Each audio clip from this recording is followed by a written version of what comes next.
मंच पर उपस्थित सभी एकल के पदाधिकारी, मन बंधु परिषद के पदाधिकारी, आप सभी के चरणों में मेरा सादर प्रणाम। सपने वो नहीं होते हैं जो नींद में देखे जाते हैं, सपने वो होते हैं जो आपको सोने नहीं देते हैं। कुछ इसी प्रकार के सपनों को लेकर सन 1989 में कलकत्ते के चंद लोगों ने एक संस्था की नींव रखी जिसका नाम फ्रेंड्स ऑफ ट्राइबल सोसाइटी रखा। इस संस्था के माध्यम से भारत के गांवों को शहरों से जोड़ने का काम किया गया। जिस प्रकार से मर्यादा पुरुषोत्तम राम महलों को छोड़कर सबरी और सुग्रीव जैसे लोगों को जोड़ा, ठीक उसी प्रकार से पूरे तन मन धन के साथ शहर के लोगों ने गांव को जोड़ने का काम किया और चरितार्थ किया वेद की उस मंत्र को जहां कहा जाता है अयम निजम परोवेति गणना लघुचेत साम उदार चरिता नाम वसुदेव वटुंबकम। 35 वर्षों की कड़ी मेहनत का परिणाम हमारे सामने है। एफटीएस की 37 शाखाएं शहरों में रहकर लगभग 50,000 से ऊपर गांव में शिक्षा, संस्कार, स्वावलंबन का कार्य कर रही है। 35 वर्ष पहले देखे हुए सपनों को आज हम सभी उस प्रकार से देख रहे हैं जिस प्रकार से एक वट वृक्ष के समान एक कार्य होता है। परंतु आज एक बार पुनः एक नए सपनों को देखने का समय आ गया है। यह दौर पीढ़ी परिवर्तन का है और हमें समझना पड़ेगा कि इस पीढ़ी परिवर्तन के दौरे में हमारे क्या दायित्व हैं।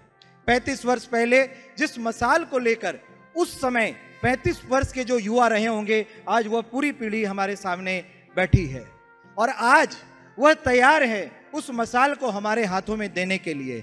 और जो उपनिषद का श्लोक है, उत्तिष्ठिता स्तोत्र भविते करंती संपाक्षते चरे वेति चरे वेति चरे वेति, चलना ही जीवन है, हम सभी जानते हैं। और इसी सोच के साथ 2018 में एकल युवा की स्थापना इंदौर में मेरी बहन स्वरूप नेहा मित्तल के नेतृत्व में हुआ।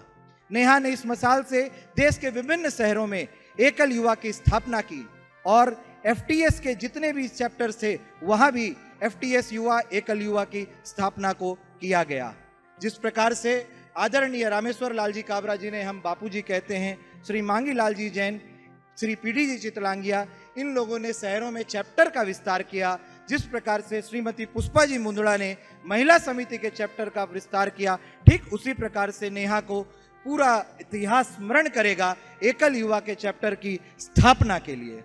2023 के एनईसी में संगठनात्मक परिवर्तन में जब मेरे ऊपर यह जिम्मेदारी दी गई कि मुझे एफटीएस के अंतर्गत आने वाले सभी चैप्टरों में युवा टीम का गठन करना है, तब उस कार्य को मेरे लिए एक बहुत ही भारी कार्य था। परंतु फिर भी जब संगठन में कार्य दिया गया तो मैंने उसको प्रारंभ किया और जब उस कार्य को मैंने अपने हाथों में लिया तो मुझे इस बात का एहसास हुआ कि कहीं ना कहीं हम सभी कार्य तो करना चाहते हैं, परंतु दिशा किस तरीके से करना है इसको लेके हमें और अधिक समग्र और अधिक हमें सजग होने की जरूरत है।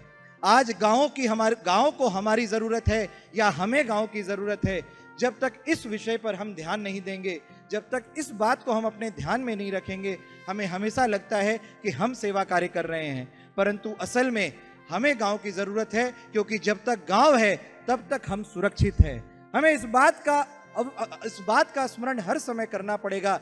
जब तक देश सुरक्षित नहीं है तब तक राज्य सुरक्षित नहीं है, जब तक राज्य सुरक्षित नहीं है तब तक शहर सुरक्षित नहीं है, जब तक शहर सुरक्षित नहीं है तब तक आप जिस अपार्टमेंट बिल्डिंग मकान में रहते हैं वह भी सुरक्षित नहीं है। आज मैं अपने अनुभव से आपको कह रहा हूं कि पूरी युवा टीम पिछले 1 महीने में मैं जिस भी चैप्टर में गया, मिला लोगों से, तो मैंने एक बात को पाया कि उनके पास जो ज्ञान है, उनके अपने व्यापार और परिवार का तो बहुत अच्छा है, परंतु राष्ट्र में क्या हो रहा है, देश में क्या हो रहा है, इसके बारे में उनकी जानकारी शायद मैकाले पद्धति की शिक्षा के कारण हम ग्रहण नहीं कर पाए।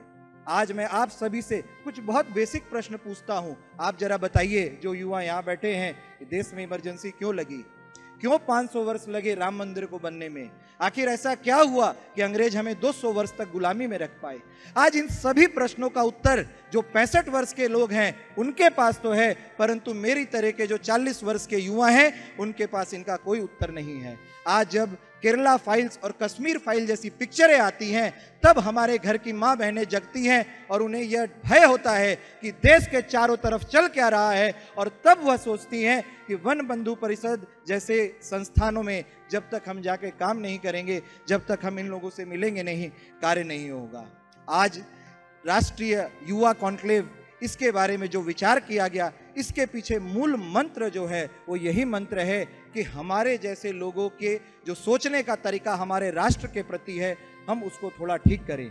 अगर आज इस समय हम इसको ठीक नहीं करते हैं तो जो भयावह परिस्थिति हम अपने पड़ोसी देशों में देख रहे हैं, आज आप सोचिए, आपके पास हिंदू समाज को रखने के लिए भारत को छोड़ के और कौन सा देश है? आप जरा इस प्रश्न को अपने आप से पूछिए। और अगर हिंदू समाज का भी युवा अगर सजग नहीं है तो आप किससे अपेक्षा करते हैं कि कल वो आपको शरण देंगे? माँ का कर्तव्य होता है अपने बच्चों की सुरक्षा करना, परंतु आप ये सोचिए कि क्या आप आज अपने 5 साल और 10 साल के बच्चों को सुरक्षित भारत देने वाले हैं? हम सभी को लगता है कि मोदी जी बहुत अच्छा कार्य कर रहे हैं, परंतु हम कभी यह नहीं सोच रहे हैं कि मोदी जी जिस आउटकम पर पहुंचे हैं और मोदी जी का जो आउटकम है, इसके पीछे 100 वर्ष का इतिहास है। 2025 में संघ अपने 100 वर्ष पूरे करने वाला है। हम यह क्यों नहीं सोचते हैं कि आखिर मोदी जी बने कैसे, उनकी क्या तपस्या रही, कहां से उन्होंने शुरुआत की? और जब आप उसके जड़ों में जाएंगे तो आपको पता चलेगा राष्ट्रीय स्वयं सेवक संघ जैसी संस्था ने ही, एक संगठन ने ही आज मोदी जी जैसे कार्यकर्ता को देश को दिया है। हम सभी भगत सिंह और मोदी जी जैसे कार्यकर्ता पड़ोसी के घर में खोजते हैं, अपने घर में नहीं खोजते हैं। मित्रों, यह समय है सोचने का।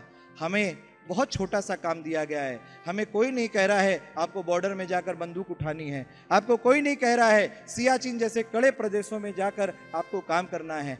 आपको केवल इतना कहा जा रहा है, आप जहां हैं, जैसे हैं, इन विषयों में सजग होइए।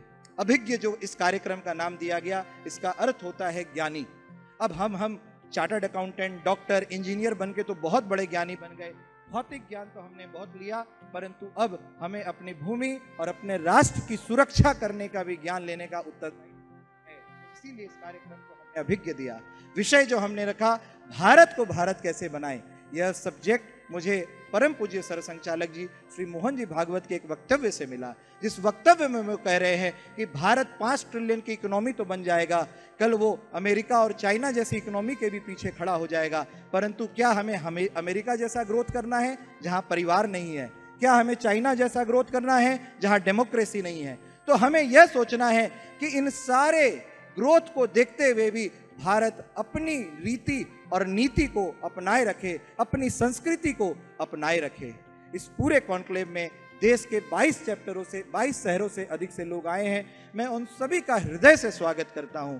मैं मंच पर उपस्थित हमारे ट्रस्ट के अध्यक्ष, उनका तहे दिल से धन्यवाद करता हूं कि वो आए और आज यहाँ पर आके हमें आशीर्वचन दे रहे हैं। मैं अपने पूरे राष्ट्रीय समिति का, जिनके कल्पना हमने की, परंतु उस कल्पना को अगर इन्होंने साथ नहीं दिया होता तो शायद आज इस तरीके से हम बैठे नहीं होते। मैं आप सभी से आग्रह करूंगा, हमारी राष्ट्रीय समिति के लिए कृपया जोरदार तालियों से हम सभी उनका धन्यवाद दें। कार्यक्रम में विभिन्न शहरों से, विभिन्न जगह से सभी स्पीकर्स आए हैं, सभी स्पीकर्स बाहर से आए हैं। मैं आप सभी से आग्रह करता हूं कि हम सभी जितना हो सके इनके वक्तव्यों को सुने, इनके वक्तव्यों को अपने मन में उतारें और बहुत ध्यान से सोचें कि इनके वक्तव्य के अनुसार हम आगे क्या कर सकते हैं। महिला समिति को मेरा विशेष धन्यवाद, जो आज इतनी बड़ी टीम लेके यहाँ पर आई और यहाँ पर उन्होंने आज अपने ईस्ट जोन की बैठक भी की है। इस पूरी व्यवस्था में कहीं कोई कमी हो, कहीं कोई त्रुटि हो, कृपया खुले मन से हम लोगों को बताएं, हम सभी उसको जरूर उसके ऊपर काम करेंगे। इस भवन जिसके ऊपर आज हम यह कार्यक्रम कर रहे हैं, श्री कमल जी दुग्गड़ हमारे साथ हैं, मैं आपका बहुत बहुत धन्यवाद करता हूं, क्योंकि ये सारे कार्यक्रम तब संभव हो पा रहा है जब आपने इतना सुंदर भवन हमारे को दिया और पूरे तरीके से सहयोग के लिए जो बातें आपने कही, हम सभी उसके लिए आपका धन्यवाद करते हैं। इतना ही कहकर मैं अपनी वाणी को विराम देता हूं। धन्यवाद।